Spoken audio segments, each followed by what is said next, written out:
নানা রঙের বাহারি ফুলে সেজেছে খাগড়াছড়ি শহর। এমন নয়নাভিরাম দৃশ্য শহরের যে কোনো সড়কে গেলেই চোখে পড়বে। মনে হবে প্রকৃতি যেন তার পুরো রং রূপ নিয়ে সাজিয়েছে শহরটাকে। জহুরুল আলমের তথ্যচিত্রে ডেস্ক রিপোর্ট। এমন সৌন্দর্য পাহাড়ি জেলা খাগড়াছড়িতে দেখে মুগ্ধ এলাকার প্রকৃতিপ্রেমী ও পর্যটকরা। ব্যস্ততম রাস্তার দুপাশে ফুল মুগ্ধতা ছড়াচ্ছে। গ্রীষ্মের বাহারি ফুলে ছেয়ে গেছে পাহাড়ের এই জনপথ। খাগড়াছড়ির পথপ্রান্তে হাওয়ায় দুলছে রঙিন ফুল।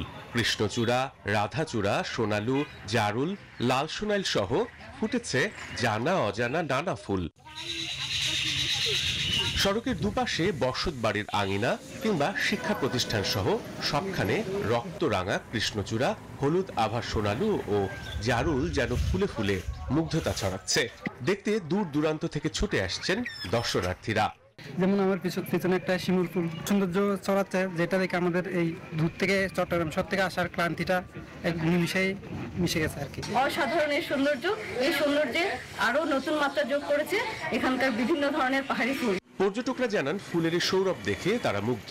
চারিদিকে ফুলে ফুলে ভরপুর হয়ে থাকা, যেমন কৃষ্ণচূড়া, উদাল, সজনে ফুল, যেসব ফুলগুলো অতীতে ছিল এখন নেই, আমাদের উচিত ওইসব ফুল বেশি বেশি করে রোপণ করা।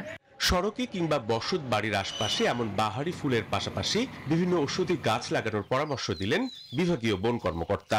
বিভিন্ন বনজ, ফলজ, ঔষধি গাছের চারাগুলো আমরা লাগাচ্ছি, পাশাপাশি আমরা ফুলের চারাও লাগাচ্ছি।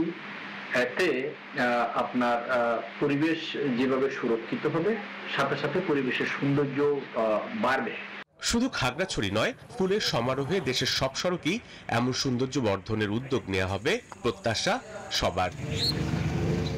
Desk report, news 24।